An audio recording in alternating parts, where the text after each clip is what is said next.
President's daily coronavirus updates have turned into appointment viewing for millions of Americans who need to get the important information like current recommendations, important health initiatives, and when is everyone I know going to die? In case you missed it, the answer to that last one, next Tuesday. You might want to make that last phone call this weekend. Make sure you fit that one in your schedule. But not everyone is getting those briefings anymore because, well, first there were calls from the Washington Post for the media to stop covering the briefings. Then one NPR affiliate stopped carrying the briefings, and NPR as a whole decided to skip some of them as well. Yesterday, CNN cut away from the briefing as well. Watch. The Iraqi government about this? They know about it, yeah. They know about it. Are they offering additional protection? All right, we're going to continue to monitor this briefing and see if they get back to the issue of the coronavirus. Okay. So did the network known as Microsoft National Broadcasting Company. Obviously, during this crisis, we're all focused above all else on COVID-19. But at the same time, we're going to stay listening in, obviously, to this task force. And as soon as we get an update on the pandemic itself, we will, of course, come back. Now, look, to be fair, they did start the briefing with an update on a separate topic, an important one. But this is a growing movement on the left, and there's a new excuse every single day. Now, major media organizations aren't even sending reporters to the briefings anymore because they say there isn't enough news being made to justify the risks to their health. I mean, sure, they'll go interview al-Assad or Osama bin Laden in his prime, but the Rose Garden is one step too far. And I know there is a risk being around anybody else these days, but I think the president, honestly, would be happy to have Jim Acosta put on a protective full body suit during the briefings. I think he'd like it.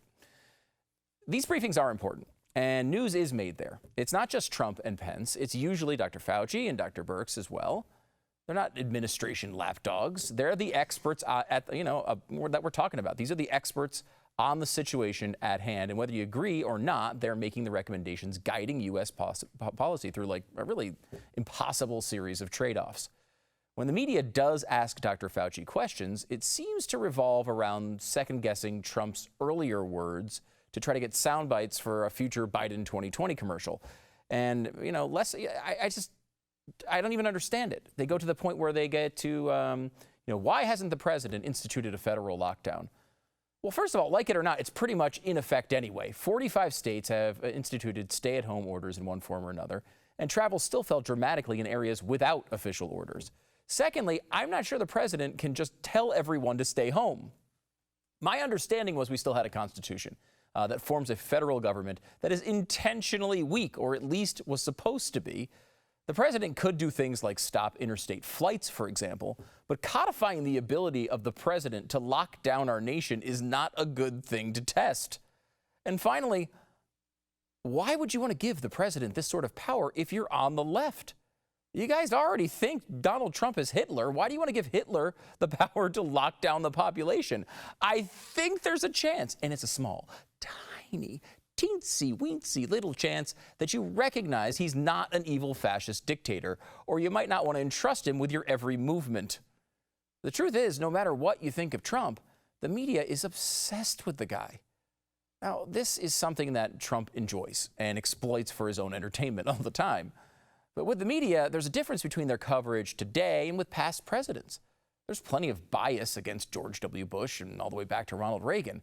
But the singular focus on Donald Trump by today's media has never been seen before, and only slightly less healthy than breathing in a giant, deep gasp of COVID-19 air. And while the media is always second-guessing the administration, their coverage of this crisis has been only slightly less disastrous as the brunch menu at a wet market in downtown Wuhan. Drew Holden, the resurgent, put together a helpful trip down memory lane that I retweeted from @StuDoesAmerica. Please make sure to follow there. But let's go through a few of the greatest hits. They fall into a few of the classic genres. For example, China did a wonderful job. That genre is, of course, well represented. China's decision to lock down the city of Wuhan, ground zero for the global COVID-19 pandemic, may have prevented more than 700,000 new cases by delaying the spread of the virus, researchers say. Right, just because they, we know they didn't tell anyone and caused what is estimated at a 20-fold increase in global cases. That's not important. Let's give them credit for the crackdown. Or how about this one from MSNBC? China on Thursday reported no new domestic coronavirus cases for the first time since the outbreak began, a milestone in the fight against the global pandemic. Does anyone on Earth actually believe this propaganda? Go back and watch the show from earlier this week about the ways China is cheating on us and not reporting accurate data. I'd say the New York Times fell for this, but, they didn't fall for the same thing. China hits a coronavirus milestone. No new local infections. To fall for something, though, that indicates that you were fooled. And that's different than, so desperately wanting to believe the Chinese government and the Communist Party that you blindly go along with whatever they say intentionally. How about MSNBC? This is as U.S. struggles to stem coronavirus, China asserts itself as a global leader. Technically, China is a global leader in coronavirus, meaning they led the globe into the coronavirus pandemic. That's true, I will give them that. But somehow I don't think that's what they meant. Another delightful genre here is the China is oh so charitable genre. Its coronavirus cases dwindling, China turns its focus outward. Times notes that Beijing is mounting a humanitarian aid blitz. Ooh, I'm tickled. Time wants you to know that China is helping out Pakistan with medical personnel, supplies, and adorable puppies to cuddle. The Intercept notes that we're the only one blaming China for the blatant disregard for human life all around the world. Everyone else just wants their help. And NPR, which stands for National Public Radio, what nation is that one from again? I forget. Anyway, they just want us to know that it's not just China that's offering to help. It's other great philanthropists like Russia and Cuba. And of course, there's also the well-worn genre of USA sucks. Yeah. The travel ban and quarantine could backfire, as Politico tells us. Chris Hayes says we're doing a worse job than everyone else on Earth, which anyone with any knowledge of the situation would know isn't true.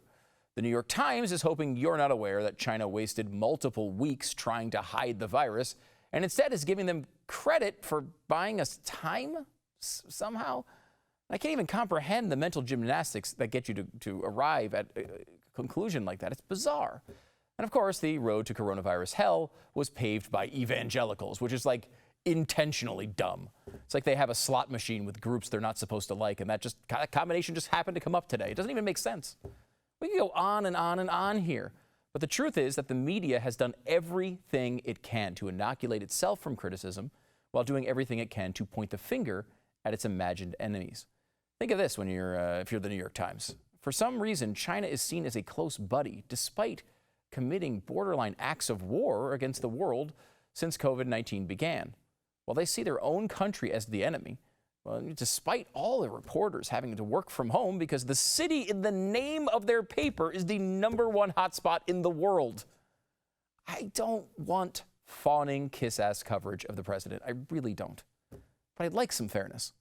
Now's the time to trim the partisan nonsense and cover a crisis in real time. You don't have to like Donald Trump, Mike Pence, or Anthony Fauci. But it would be nice if you could at least fake an attempt at being fair.